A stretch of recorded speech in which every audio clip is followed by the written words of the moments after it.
Olá, seja muito bem-vindo ao nosso canal Jornada na Palavra. Eu espero que você esteja bem. Eu quero falar hoje sobre o novo nascimento. Será que a igreja do Senhor nasceu de novo? Será que você nasceu de novo? Será que eu nasci de novo? Isso é algo muito importante para os nossos dias. Meus irmãos, parece simples esses temas rotineiros, mas eles são muito importantes para a gente avaliar de uma forma onde haja verdadeiramente fundamentos na nossa fé.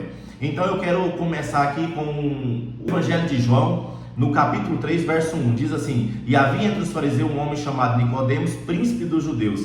Este foi de noite ter com Jesus e disse: Rabi, bem sabemos que é mestre, vindo da parte de Deus, porque ninguém pode fazer esses sinais que tu fazes, se Deus não for com ele. Jesus respondeu e disse: na verdade te digo que aquele que não nascer de novo, não pode ver o reino de Deus. Disse-lhe Nicodemos: como pode um homem nascer de novo, sendo velho? Pode porventura tomar a entrar no ventre da sua mãe e nascer? Jesus respondeu: na verdade te digo, que aquele que não nascer da água e do Espírito não pode entrar no reino de Deus. O que é nascido da carne é carne, o que é nascido do Espírito é Espírito. Olha o tanto que é importante. Veja só, no verso 3, Jesus fala assim: na verdade te digo, que aquele que não nascer de novo não pode ver o reino de Deus. No verso 5, Jesus responde para ele: na verdade te digo, que aquele que não nascer da água e do Espírito não pode entrar no reino de Deus. A primeira coisa que eu quero te explicar aqui é o cenário. Nicodemos, ele é um príncipe dos judeus, ou seja, ele julga as causas, ele participa do Sinédrio, então ele verdadeiramente conhece o que é a Torá. O que é a Torá, Léo? Torá são os 5 primeiros livros da Bíblia, são os livros chamados de Torá. Era a lei judaica na época que operava sobre os governos da época. Então ele conhecia muito bem do que ele estava falando. Ele chega para Jesus: Jesus, eu sei que Deus é contigo, que você é mestre, porque você faz alguns sinais que ninguém faz. E aí Jesus já afronta ele. Aí Jesus fala: necessário é nascer de novo. Agora se atente a isso. Quando Jesus fala na verdade, isso significa que Jesus está chamando a atenção de alguém. Todas as vezes que Deus ele repete a palavra 2 vezes,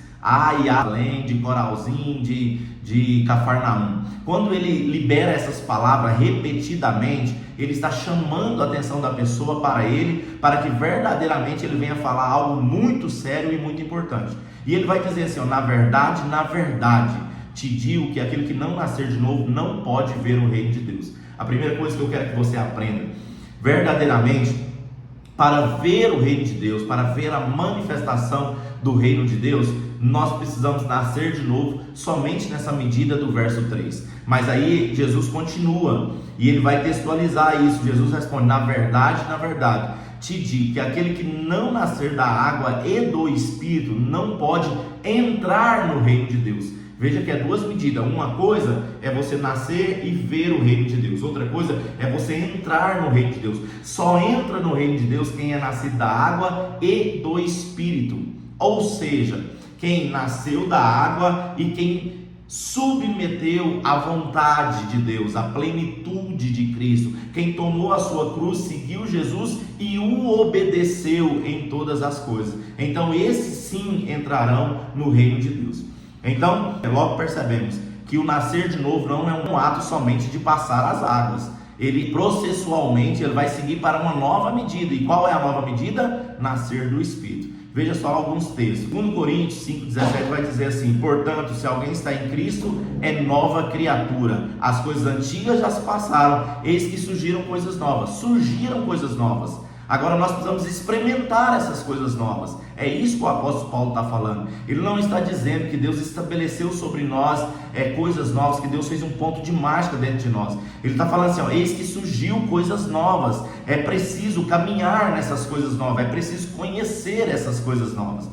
Apóstolo Paulo também nos deixa outro texto, Filipenses 3, verso 13 e 14. Irmãos, não penso que eu mesmo já o tenha alcançado, mas uma coisa faço, esquecendo-me das coisas que ficaram para trás, avançando para as que estão adiante. Prossigo para o alvo, a fim de ganhar o prêmio do chamado celestial de Deus em Cristo Jesus. Em outro texto, o apóstolo Paulo vai dizer assim: combati o bom combate, guardei a fé e recebi a coroa da vida. Então nós percebemos que o nascer de novo não é um ato de mágica. Eu vou dizer de novo, o nascer de novo não é quando você somente passou pelas águas. Ali você se tornou uma nova criatura. Essa nova criatura precisa de leite materno, depois ela precisa de um alimento sólido, depois ela precisa testificar um testemunho da parte de Deus, e depois que ela vai ser enviada. Esse é o processo.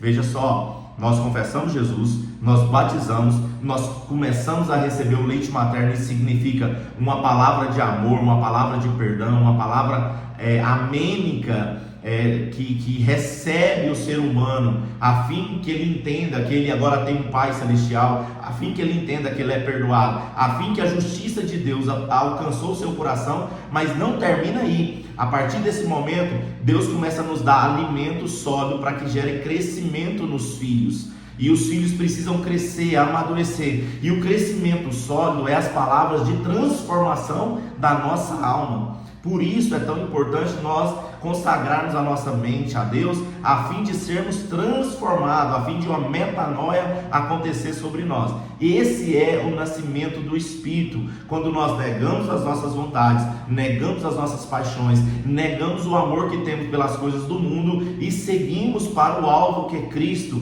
e mudamos a nossa forma de pensar, assim também mudamos as nossas práticas. Olha o tanto que é interessante o novo nascimento. Ele não é um ato automático, ele não é um ato de mágica, ele acontece diariamente nas nossas vidas. Eu quero deixar um texto aqui para que você medite. Gálatas 5 vai dizer que a carne milita contra o espírito. A carne aqui é chamado alma. A nossa personalidade, ela milita contra o Espírito de Deus, porque a alma chamada carne, ela tendencia para as coisas da carne, e o Espírito tendencia sempre para o Espírito. Então a Bíblia vai dizer que existe uma guerra dentro de nós, dentro do nosso ser existe uma guerra, porque o Espírito de Deus, ele habita no nosso espírito. A Bíblia diz que o Espírito de Deus une ao nosso espírito, nós somos um com Deus. Mas a nossa personalidade, a nossa alma, ela recebe transformação. Ela não é transformada no toque de Deus, na visitação de Deus. Ela não é transformada num ponto de mágica. Ela é transformada à imagem de Cristo. Então, com isso, nós precisamos conhecer a palavra de Deus, conhecer o caráter de Cristo, conhecer a mente de Cristo, conhecer os pensamentos de Cristo, como Cristo se manifesta, como Cristo age, para que nós venhamos pegar esse padrão e sobrepor a nossa alma, ou seja, transformar a nossa alma. Então, assim nós nos tornamos um novo nascido do Espírito. Livro de Gálatas, capítulo 5, verso 16. Digo, porém, andai em Espírito, e não cumprir as consuências da carne. Aí verso 18, mas se sois guiados pelo Espírito, não está debaixo da lei, porque as obras da carne são manifestas, qual são? Olha as obras da carne, meus irmãos: adultério, fornicação, impureza, lascívia, idolatria, feitiçaria, inimizade, porfia, emulações, ira, peleja, dissensões, heresia, inveja, homicídios, bebedice, glutonaria e coisas semelhantes.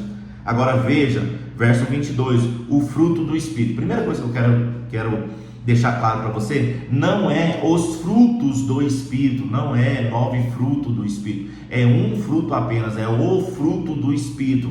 Carrega em si amor, paz, longanimidade, benignidade, bondade, fé, mansidão, temperança. Contra essas coisas não há lei.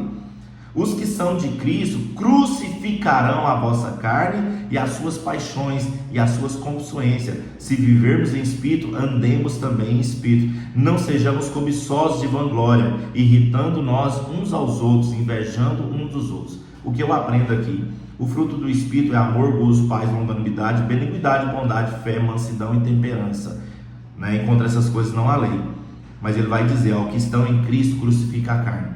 A primeira coisa que você tem que aprender sobre novo nascimento: você precisa crucificar a sua carne diariamente. Você tem uma luta diária com você mesmo. Às vezes nós espiritualizamos demais as coisas, culpamos Satanás de algumas atitudes nossas, mas a Bíblia diz que nós devemos crucificar a nossa carne. Essa é a nossa primeira luta para sermos testemunho de Cristo.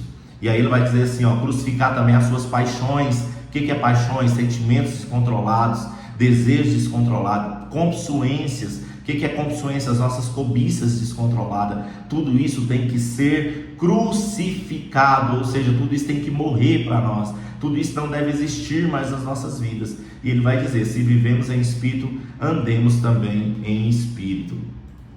Eu quero deixar mais um texto para você, em Atos 1:8, vai textualizar isso que nós estamos falando.